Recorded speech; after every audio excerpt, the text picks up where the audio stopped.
the party, pal!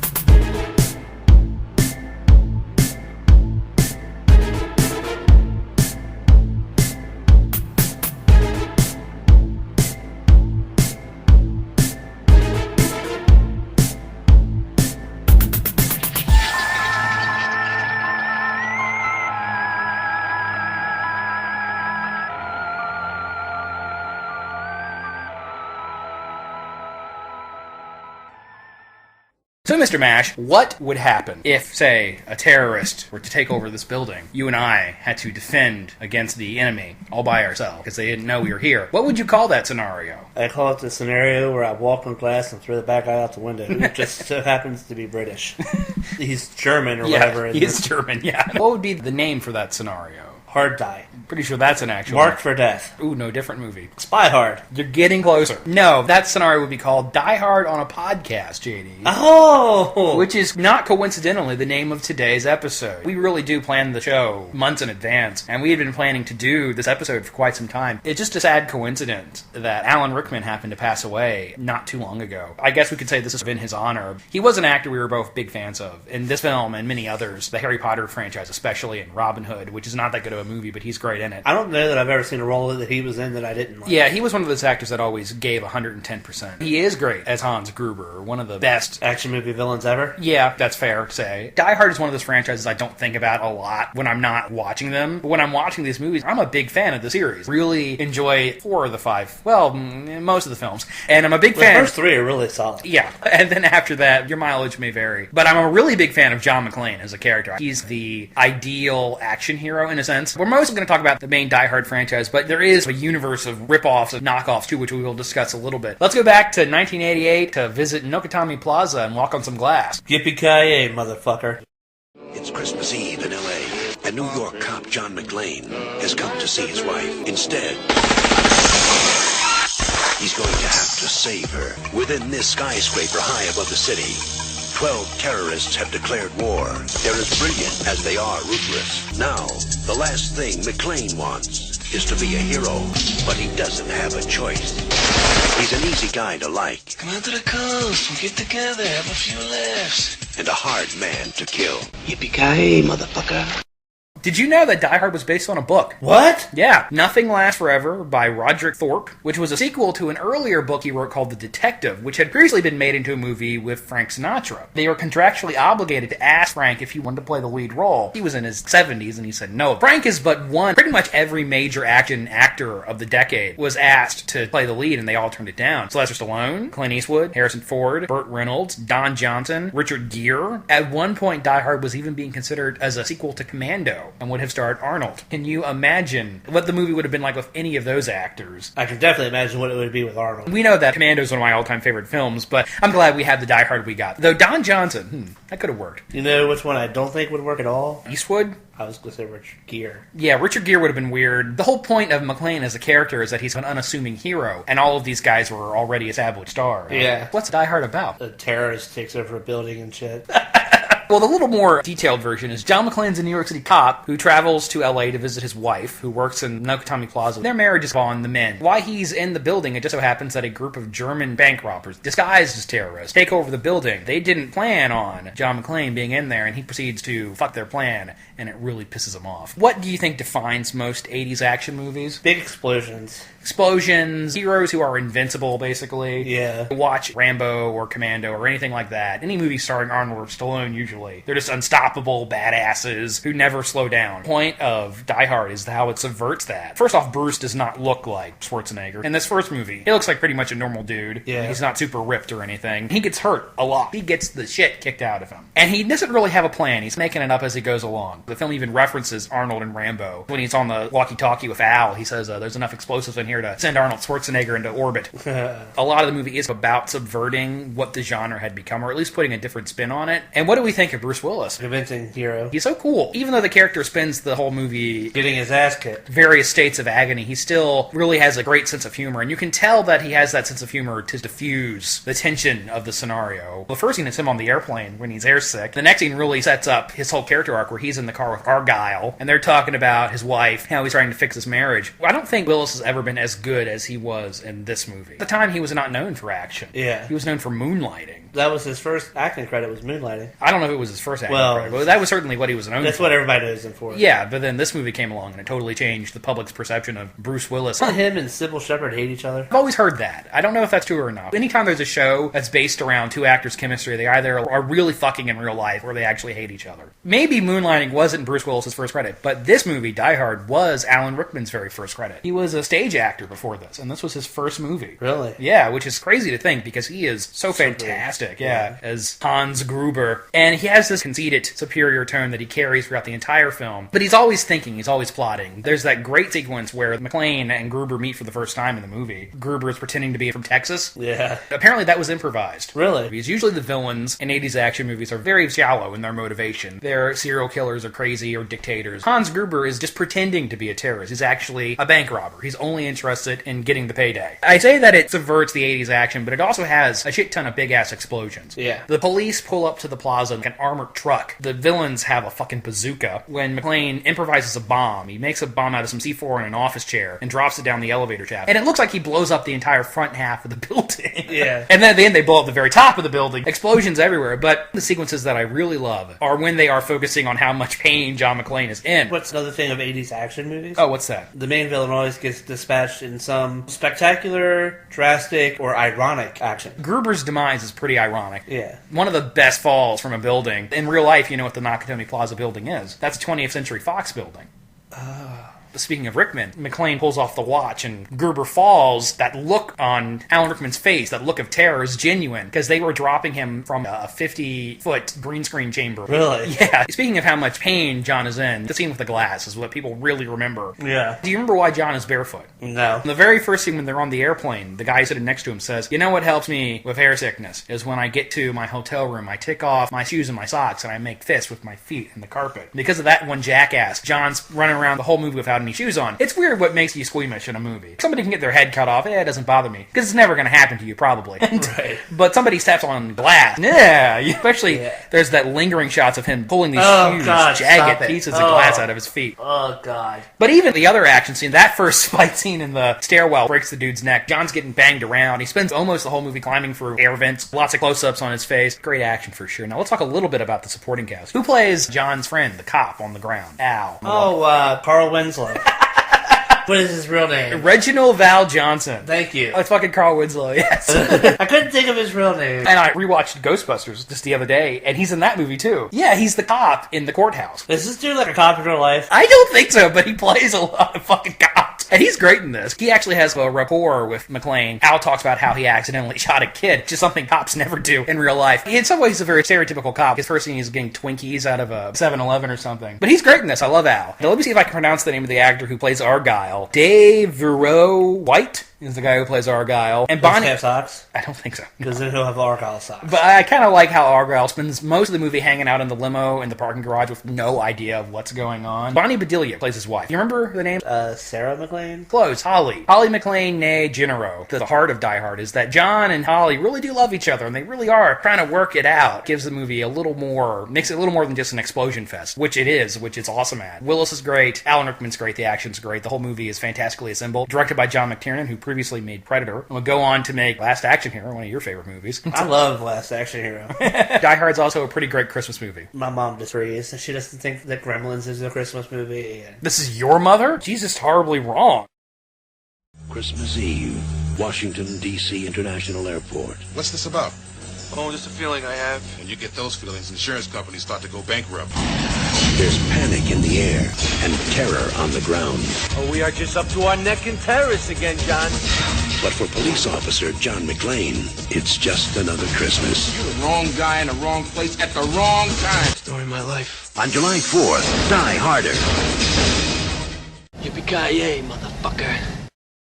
So, Die Hard 2, also known as Die Hard on a plane. Die Hard on a plane. Die Hard in an airport. But yes, They're on a plane. there are sequences set on a plane, but John's in the airport. Oh, whatever. Anyway, this came out in 1990, so just 2 years later. Whatever. This movie was directed by Rennie Harlan. You know what movie he previously made? Not Die Hard? He previously made A Nightmare on Elm Street 4. A lot of people call this movie Die Harder. Why wouldn't you? That's amazing. Yeah, that's what the name of the movie should have been. It's actually the tagline, but a lot of people call it Die Hard 2, Die Harder. Fits with the naming convention with the sequels. What's the plot synopsis for Die Hard 2? Terrorist in an airport? A year later, the same shit happens to John McClane a second time. Instead of heading from the East Coast to the West Coast, he's heading from the West Coast to the East Coast. His flight gets delayed. That's when some bad dudes, some rogue soldiers who are trying to free Central American dictator take over the airport. Once again, John's got to take out the trash. You described this film as Die Hard in an airport, which is not inaccurate. It's blatantly derivative of the first movie. Same general setup. John's trapped in an isolated location beset by terrorists. This is why it's actually my least favorite in the series. Of the good ones, it's my least favorite. Well, hold on. Let me rephrase this. It's the least original. Holly's taken hostage again. It's even Christmas again. It's the same exact movie. McClane even says in the movie, how can the same shit happen to the same guy twice? Usually I don't get down on plot holes in movies. If the movie's doing its job, you shouldn't even notice the plot hole. Well, there's a pretty significant one in Die Hard 2. The terrorist plot is that it's during a snowstorm, and they have made it so that the plane will not be able to land on the runway. The plane circles the airport till it runs out of gas and crashes, which is stupid. It's an airplane. It can fly to another airport. I looked. This film is set in Washington National Airport, and there are 5 other airports an hour or 2 away from this one. So there's no reason they couldn't have just gone to another airport. Willis is still pretty good in this one. Some of the later sequels would make McClane too impervious. In this one, he still suffers a lot. There's a scene where he's trapped underneath some scaffolding and his gun's on an escalator. Mm-hmm. He's reaching for that. That's a good moment. Or when he pops his head out on the runway and almost gets crushed by the plane. There's a good moment where he's flirting. Well, I don't know if he's intentionally flirting with the secretary at the desk, but she's into him. And He's just doing his very John McClane, Bruce Willis yeah, thing. it's just, when you're Bruce Willis, women are just attracted to you. He's like Macaulay Culkin in those Home Alone movies. Ma'am, I'm an 8-year-old boy. What would I be doing in New York by myself? John McClane versus Kevin McAllister. That would be a fight worth seeing. Oh my god. Because what is Home Alone? If not Die Hard Inside Out. Yeah. Rennie Harlan is not as good as a director as John McTiernan. Melodramatic slow motion, with the exception of Sam Peckinpah, is not an action movie troupe I like. There is some cool action in this. The fight in the baggage claim room in the back, which is hellish, dark, and there's sparks. Do baggage claim rooms really look like that? The big action beat in the movie, the one that was on the poster, is when he's in the jet and the villains have thrown some grenades in the jet. Straps himself into the ejector seat. Shoots out of the airplane just as it explodes underneath of him. That was the money shot in the trailer. Or the jet ski chase. Not words you usually say, but the jet ski chase was good. So I don't like the scene the villains crash a plane full of people and kill 70 people. That's a little too mean-spirited. I get they're bad dudes. That pushes it too far. The movie doesn't earn it. In the first movie, Gruber kills Mr. Nakatomi and then the cokehead. The villains never do anything to make you realize that they're that evil. But you know who's playing the main villain in this movie? Oh, I do, but I can't remember his name. Well, the actor's William Sadler. And you know another well-known role of his? Yes, I do. It's the Reaper. That's right, it is the Reaper! You gotta do the rap, Whether you're a prince or a little street sweeper, sooner or later you dance with the Reaper. I love it. And the other main villain in this, the Central American dictator, is played by Franco Nero, who is fucking Django. Not pushovers, is the point I'm making. Django. Have you always been alone? Sadler in this movie is most famous for doing Tai Chi in the nude. They're fine as villains, but they just don't compare to Alan Rickman in the first one, unfortunately. Because Alan Rickman had the present. They don't really have as much personality or depth. Though you know who else is in this movie? He's in the first one, too. He plays Richard Dick Thornburg. That's William Atherton, who was also the Dick Bliss in Ghostbusters. It's the second Ghostbusters reference on this show. Really? Yeah, Walter Peck in Ghostbusters. If Die Hard 2 was a standalone action flick, it would satisfy with no problem. But as a sequel to what I think is one of the best action movies of all time, it really does pale in comparison. Yeah. But it's not bad. There's still some cool action beats when he blows up the airplane at the end. The whole fight on the plane engine is cool. Bruce Willis is still good. It's just not as good as the first one. In the hands of a mastermind of terror, I want to play a game with Lieutenant McClane. the path to revenge leads straight to John McClane. Simon says, get to the payphone in Wall Street Station by 10:20, or the number 3 train and its passengers vaporize. I'm not jumping through hoops for some psycho. That's a white man with white problems. You deal with it. On May 19th, when the theater goes dark, the roof blows off. Die Hard with a vengeance. Yippee-ka-ya, motherfucker. This, I think, is my favorite Die Hard movie. It is a lot of people's favorite. For a while, it was my favorite as well. Die Hard with a Vengeance, best movie title. Die Hard with a Vengeance. One of the best movie titles of all time. All these films have great fucking titles. The thing that made this one better than 2 was John McTiernan came back to direct. No, you know what really made this the best movie in the series? Samuel Jackson? Samuel L. fucking Jackson. As Zeus Carver. Zeus, motherfucking god of lightning. You heard of him? This was 1995. Probably the second best in the series for me. The reason it's my favorite is because it's the John McClane-iest of... Some people have some problems with that. In this movie, John and Holly, their marriage is finally over. They were together in 2. They had worked it out, but by the events of part 3, they are estranged again. They explain that. She got tired of him constantly having to save the world. Probably would put some stress on the marriage. John's developed a drinking problem. He's hungover at the beginning of the movie. They just make the character more Bruce Willis-y, hungover, crabby, fed up with everything. It's earned. Oh yeah, the universe shits on him, does his job anyway, because it's John McClane. He's got to do it. You add in Zeus, the African-American John McClane. The reason I say that is because he has very much the Black Panther mentality. He's racist. Yeah. John implies that Zeus is racist against white people. He doesn't agree with that. It's a buddy cop movie, even though one of them's not a cop, because they hate each other at first, but the universe tosses them together. The villain demands that they work together. By the end of the movie, they're joking around, they're hanging out, they love each other. None of the Die Hard movies start out as Die Hard movies. The second one was based off of a novel called 58 Minutes. This third movie was based off an unrelated screenplay called Simon Says, which was also considered for Lethal Weapon 4. Really? Yeah. Speaking of the villain, Jeremy Irons. Jeremy Irons is great. He's playing Hans Gruber's brother, Simon, who has a stuttering problem. Stuttering Simon. That's why it's with a vengeance. This is Die Hard in the city. They're not isolated. Police district gets a phone call from this fellow calling himself Simon. Simon demands that John McClane plays a game with him. He's like Jigsaw. He wants to play a game. He sends John and Zeus on these little adventures throughout the city to play these demeaning games to deactivate bombs. It's all a cover-up because Gruber and his team are actually stealing from the Federal Reserve. Like all the villains in these Die Hard movies, they pretend they're terrorists, but they're actually thieves. Do you remember that first game that Simon makes John play in Die Hard with a Vengeance? No. He makes him go to Harlem. Oh, and wear the racist sign. He wears a sandwich board on his chest that says a very rude thing. This one toys with the series formula. John's not in an isolated building, which I think is smart, because after part 2 leaned on that so hard, breaking formula was a really good idea. I agree. And he's not alone either. John's got a sidekick. What do you think about it being personal this time? I like that element. It makes a reason why the same shit's happening to the same guy for the third time. Oh, and the fake bomb in the school, that's an awesome scene. Really? I do. What is it, full of syrup? Yeah, it's like full of syrup or ketchup or something, I don't know. But I really do like that scene. If I were a villain mastermind and I wanted to trick someone into going to the wrong bomb, then I would make them think that I too was attacking the kids. That just proves how much of a mastermind he is, that he knows that John McClane's going to want to go after the... One minor issue I have with this movie, which overall I really like a lot. This script spreads itself a little too thin. I'm not super invested in the other cops. Let's talk about Jeremy Irons. That was such a smart decision. Both Rickman and Irons are British. They're both these obscure, respected actors. Jeremy Irons is always his best when he's in these hammy villain roles, and he's fantastic in this movie. Oh, totally. I didn't say Simon Says. The German accents are always bad, but you just go with it. I'm actually really excited to see him play Alfred. Willis is still really good in this. He still has a lot of that humor. Samuel Jackson is awesome. Samuel Jackson usually improves any movie he's in. Yeah. Usually. The scene where the fat woman won't get off the payphone, and they think the bomb's in the rubbish bin. Or what do you think of that sequence in Central Park with the gallons of water? Yeah. Watching Bruce Willis and Samuel Jackson bicker, very entertaining. What do you think of some of the action beats in this movie? The explosion on the subway? I just love this movie. This is my favorite in the series. Yeah, I don't know why. I like the car chase shootout. It's a car chase and a shootout. But the best action scene in this is when John's in the dump truck in the tunnel, and the tunnel is filling full of water, and he has to climb on top of the dump truck, grab the ladder. He gets pushed out by the water into the air. Or that fight scene in the elevator is cool, too. What about that ending, where the villains almost get away with it? Yeah, I like it. But then John catches them and blows up his fucking helicopter.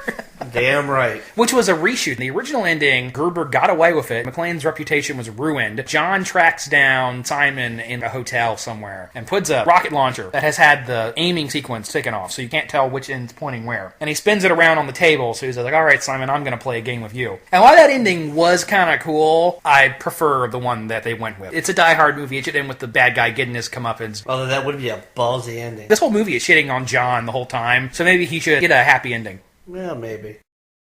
I'm doing America a favor. Is the country willing to pay for it? FAA just issued a critical alert.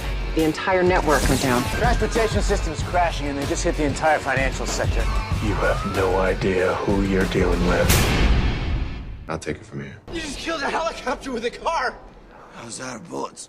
On your tombstone, it should read, always in the wrong place, At the wrong time. How about Yippee-ka-ya?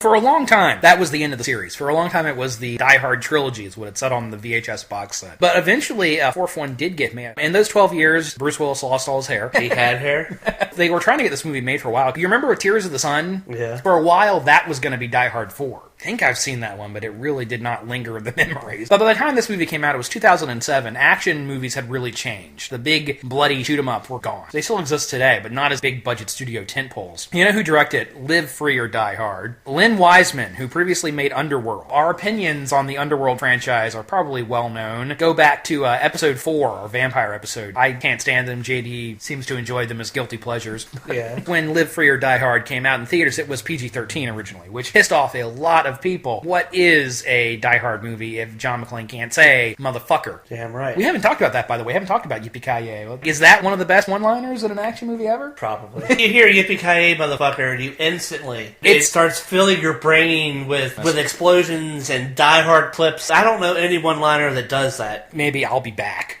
Maybe. Or, do you feel lucky, punk? Well, do ya? Funny story, I've never seen Dirty Harry. We should watch Dirty Harry tonight.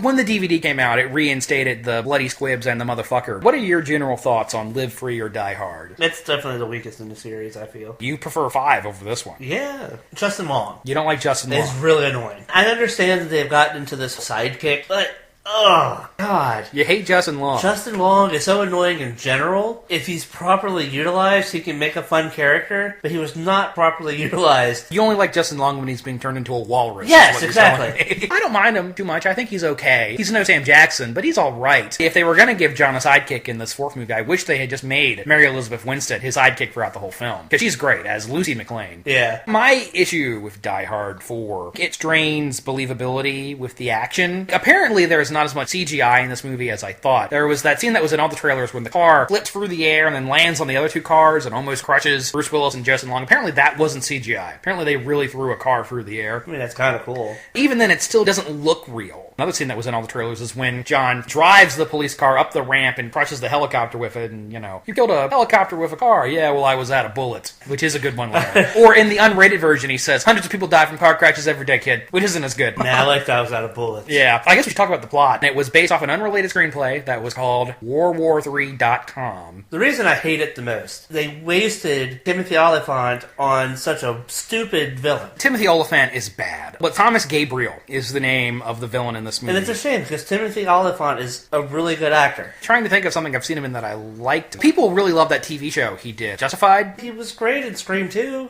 He was the killer in Scream 2. He whines. He's just this whiny little bitch. Well, please, the internet is evil. Let's kill it. This is another one of those Hollywood movies where hackers can blow up buildings. I don't think you can rig a computer so that when somebody presses a button, it makes their house explode. I don't think it works that way. Not without physically going into the house and rigging the... Yeah, unless you put some C4 in the computer beforehand, then maybe that would work. Thomas Gabriel is an internet security government agent. The bad guys are computer hackers. They're doing a fire sale on the U.S. government. They're shutting down the infrastructure. They're draining all the money out of all the banks. It's basically a giant coordinated cyber attack on the U.S. government. John McClane is sent to pick up Justin Long's character. He's one of the hackers they were working with. Shit happens, and John's got to kick some ass and save the day. And that stupid fucking keyboard he has that he rolls up. God, I just hate everything about that character. It's just the hipster He's such a keyboard. fucking hipster. John Star come on. He's like, well, heart attack, wow. Well, that's like the one scene where Justin Long is useful. The one scene, yeah. But even that scene doesn't make any sense. If the entire country's infrastructure is shut down, how would OnStar be able to get to them? Exactly. The movie doesn't make any sense. My big issue with Live Free or Die Hard, which I actually mostly like, by this point, John McClane is totally impervious. His humanity has decreased with each movie. He's leaping from a moving vehicle without any effect, falls off a high scaffolding. In one scene, they're in a van when a bomb goes off right next to the van, and the van is tossed across the room. He's fine. By the end of the film where he's dangling off the wing fighter jet and diving between two concrete foundations as they're collapsing, yeah, it's cool, but is it McClane? We're almost at Bruce Willis's not giving a shit era. We're almost there. Just at the tail end of the time when Bruce Willis still gave a shit. Still pretty good. He still has that charm and that swagger her, especially the scene where McClane and Justin Long are in the car driving somewhere, and he says, "What does being a hero get you? It gets life to shit on you for 20 years." But there's some okay action. What do you think of Maggie Q as Timothy Oliphant's main henchwoman? I mean, she's alright. Her and Bruce Willis have that big fight scene. She just beats the shit out of him. That's the only moment in the movie where he really gets the crap kicked out of him. And he drops a truck on her. She fucking hit him. You hit McClane, you get a truck drop on you. That's exactly right. If you talk or text during this movie, John McClane will drop a truck on you. Yes, I actually don't mind Live Free or Die Hard. It's got its problems. My biggest issue is that the villain's lame makes John too tough. Superhuman tough. And the unrated version is better, because in the unrated version, when he kicks the parkour guy into the air coolant system, you get to see him get crushed. And I would say that this one is better than the next one.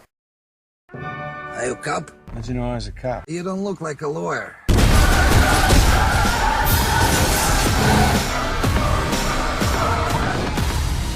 Jack! Dad? This is what you've been doing? 007 of Plainfield, New Jersey. Me and my boy here, we're gonna put a whooping on you. Really? Really? Yippee-ka-ya, motherfucker. Next release has a competent villain. Really, because I have almost nothing good to say about A Good Day to Die Hard, other than the title. Still a great title. I think that's probably the second best title in the series. Ooh, no. I would second best. Die Hard with a Vengeance is the best title in the series. Die Hard with a Vengeance is the best. As the title indicates, John McClane just won't die. Another 6 years would pass before A Good Day to Die Hard came out, and this movie was dumped in February, which is usually not a good sign. This is Die Hard in Russia. John's son, Jack, who was in one of the previous movies, has gotten into some trouble overseas, so John heads over to Russia to help his boy out. But it turns out Jack McClane is a CIA agent, and he's working with this Russian war criminal. Something like this guy has some documents that incriminating of a politician in current Russian parliament who profited off of the Chernobyl disaster somehow. And anyway, these people are trying to kill him. And this movie was directed by a guy named John Moore. Check out these credits. Behind Enemy Lines, Max Payne, and the remake of Flight of the Phoenix and The Omen. Not really a director's resume that inspires a lot of confidence. This movie doesn't look very good. The whole thing is shot with that sickly green atmosphere. It's a very dour looking movie. I'm not saying that I like this movie. I'm just saying I like it a little more than Live Free or Die Hard. And the reason being his villain's more sinister and he's less crybaby. As underwhelming as Timothy Oliphant was in Part 4, the villain in this movie is totally forgettable. I don't even remember his name. I have it written down here. It's Yuri. I don't think there's anything interesting about him at all. The villain in this movie I remember is the hot Russian chick. And that's probably just because, hot Russian chick. Something could be said for the father-son dynamic.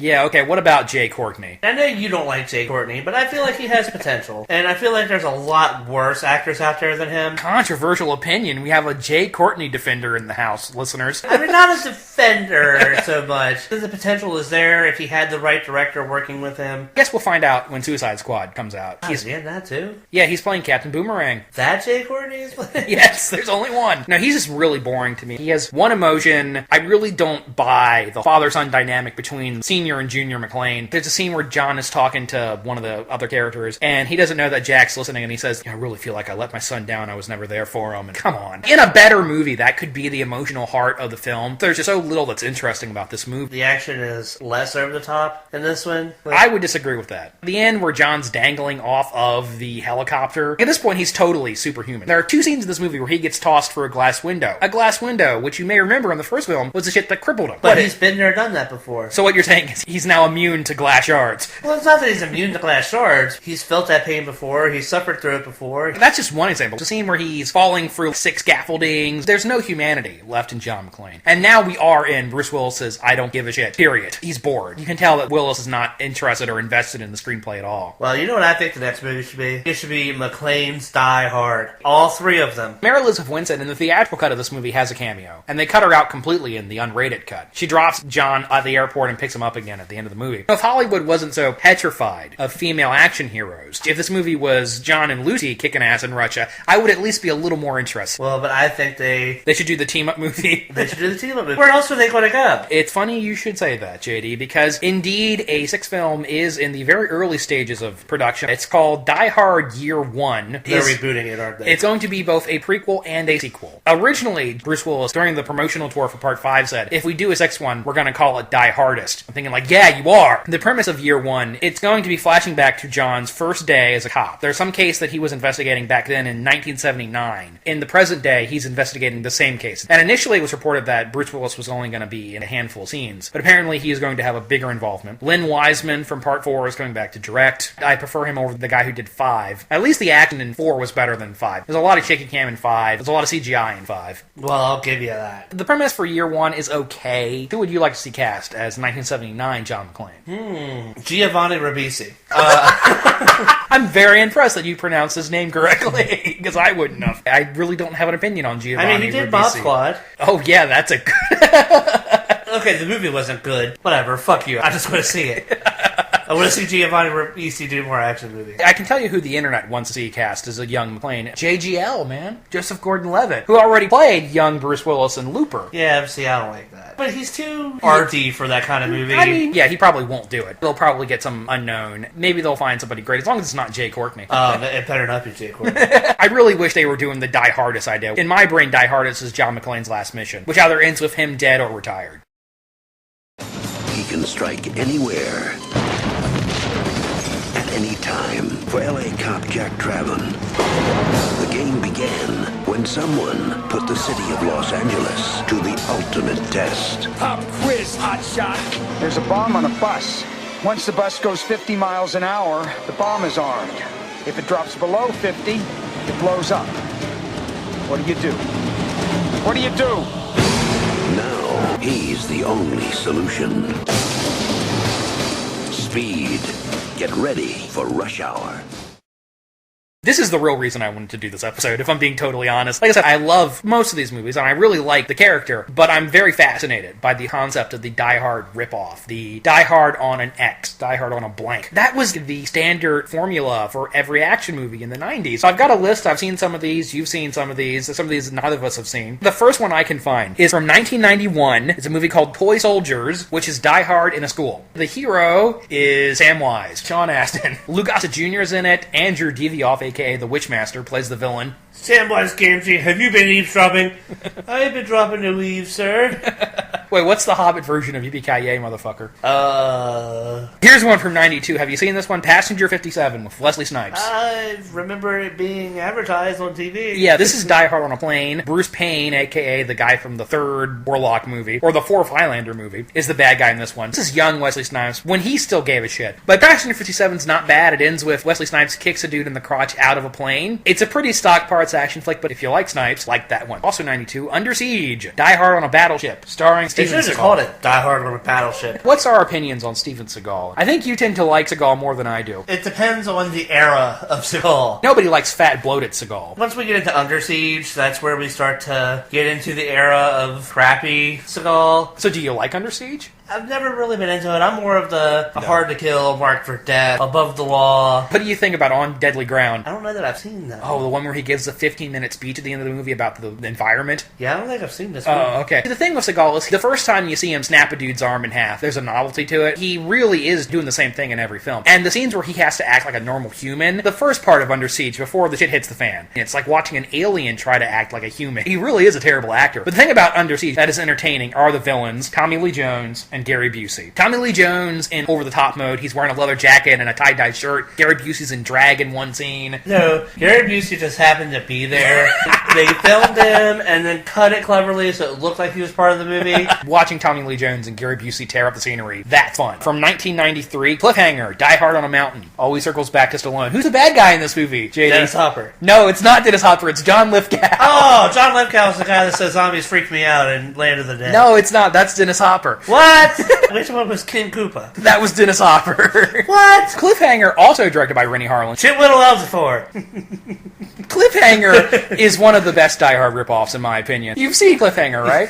Years ago. There's cool stuff in it when Stallone bench presses a dude into a stalactite. Yeah, it's pretty cool. There's a lot of Stallone yelling in that movie. Which is always fun.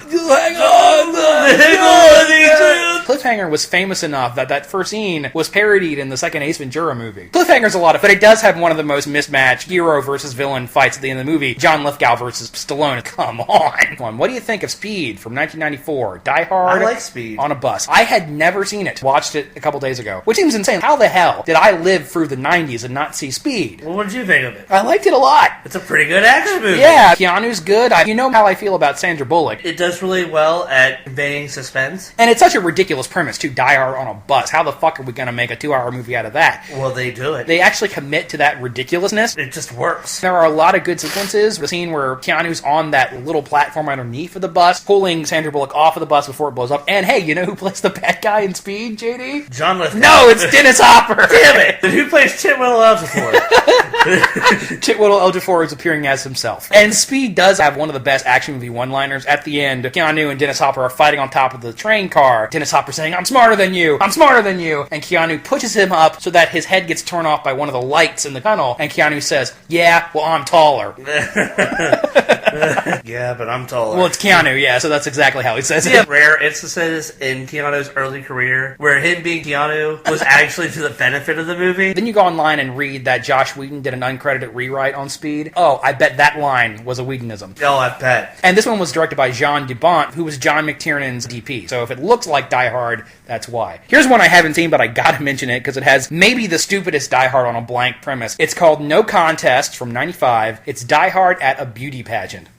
Roddy Piper is in it, but he doesn't play the hero. I don't know who plays the hero. Well, here's one of my favorite Die Hard ripoffs from 1995, Sudden Death, Die Hard in a Hockey Rink, starring Jean-Claude Van Damme. I think I know that one. With Powers Boothe as the villain. Okay, well, this is the one where Van Damme fights a guy in a mascot suit. Van Damme is in a mascot suit? No. The villain? The villain's in the mascot suit. Van Damme kicks him into an air conditioning fan. See, it would have been better if Van Damme was in the mascot suit. Well, that would have been amazing. Obviously, they're in a hockey rink. How's the bad guy going to die? He gets thrown into the scoreboard. Well, of course.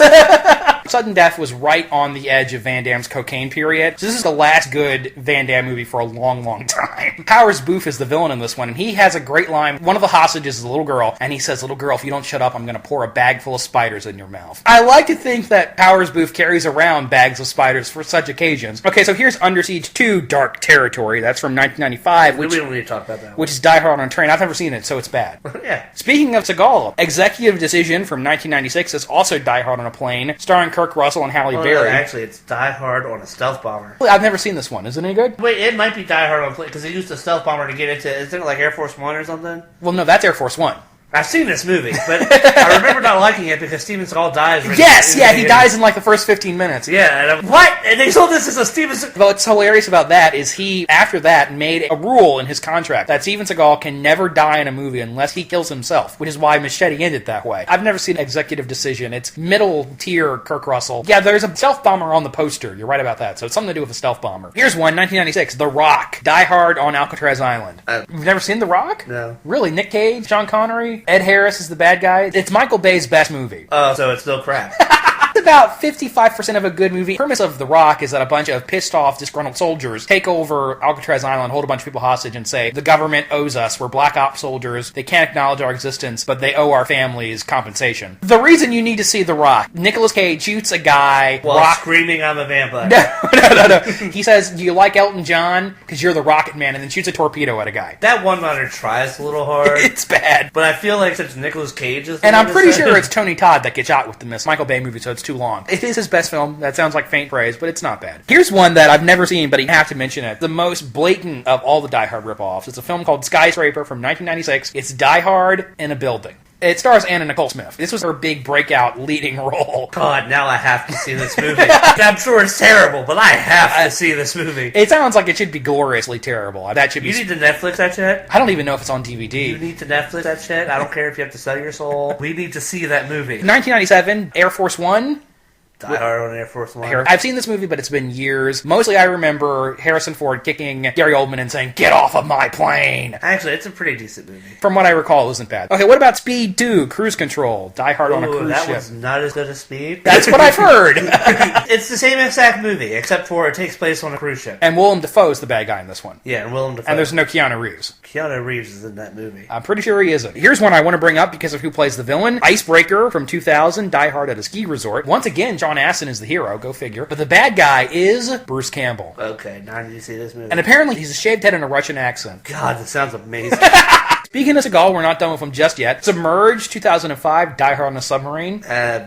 Command Performance, 2009. In 2009, they're still making Die Hard ripoffs. Command Performance is Die Hard at a rock concert, starring, written, and directed by Dolph Lundgren. Next. Paul Blart Mall Cop, 2009, Die Hard in a Mall. And a comedy. Did you see Paul Blart Mall Cop? I did see a Paul Blart. Oh my god, what'd you think of Paul Blart Mall Cop? It was alright. Observe and Report was better. To say the least, I'm sure. Yeah, not really a big Kevin James fan. I can't remember. Did you like Observe and Report? I loved Observe and Report. But I didn't see Paul Blart. I didn't see the sequel either. That's okay, no one did. Even as recent as 2013, we had not one, but two Die Hard ripoffs with the exact same premise. I'm talking about Olympus Has Fallen and White House Down, both Die Hard in the White House. Okay, which one was the one with Channing Tatum? That was White House Down. Okay, that one sucked. Directed by Roland Emmerich of Independence Day and Godzilla fame. I saw Olympus Has Fallen with Gerard Butler, and yeah, that one was pretty good. I thought it was forgettable. It was okay. If that movie had a sense of humor, it would have been better, but it was a little too grim for my taste. Come to think of it, I don't think I've seen the Channing Tatum one. I'm sitting here thinking, I was like, wait a minute, I don't think I've seen this movie. I know Channing Tatum, Jamie Foxx, James Wood is the villain. Some people actually liked that one. Some people said this is like a cheesy action movie. So maybe I should give it a shot. I know we're getting a sequel to Olympus Has Fallen. It'll be called London Has Fallen, which will presumably be Die Hard and Big Ben. I don't know. Oh god, I hope so. And there are many, many more. These are just some of the most notable, or in some cases least notable examples I could think of. Before we wrap up, what Die Hard on a blank premises haven't we seen? Die Hard on a talk show. For a while there, Kevin Smith wanted to make a sequel to Mallrats, which would have been called Mallrats 2 Die Hard in a Mall. That would have actually been the name of the movie. He is making a sequel to Mallrats, but it's going to be called something else. Die Hard on a Pit and a Pendulum. Die Hard in a Castle. Ooh, Die Hard in a Castle. That one would be good, especially if it's in medieval times. Do an exact remake of Die Hard, but set it in 1682. And bring Alan Rickman back from the dead. Yeah, he could be Hans Gruber's great-great-great-grandfather. You know, Jeremy Irons is still alive. That's right.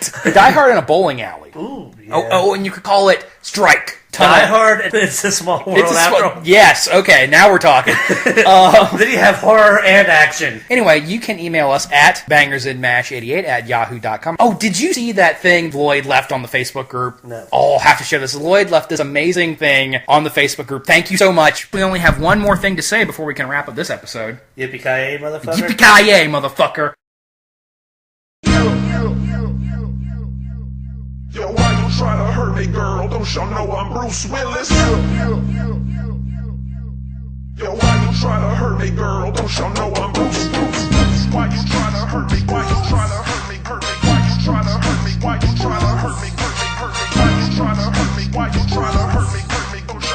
Don't y'all know I'm Bruce? Rich man, the poor man, the beggar man, thief. Bruce be that doctor, merchant, ain't a chief. Jeep, a Cherokee man, I'm a native of these streets. A Bruce a kill man, Jeep a kill beats. I cut my teeth like Bruce, I keep my peace like that Bruce. I walk on glass, no shoes. I kill a man with no noose. You can't find me, I'm on that night like a noose. I'm dragging out them more rocks, they bigger than Tom Cruise. Come on.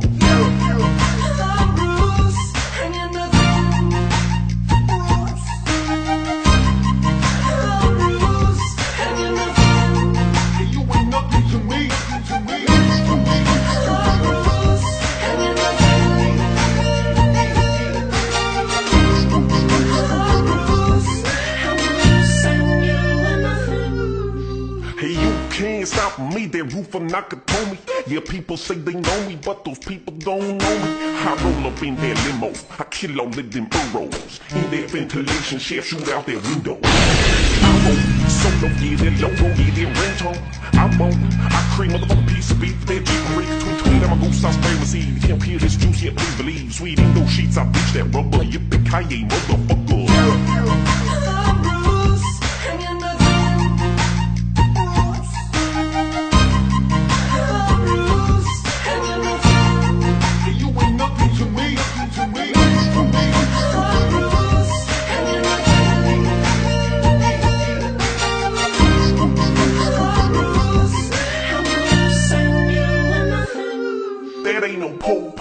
It's Carl Winslow. That ain't no po-po. It's Carl Winslow. That ain't no po-po. It's Carl Winslow. That ain't no po-po. Whoa.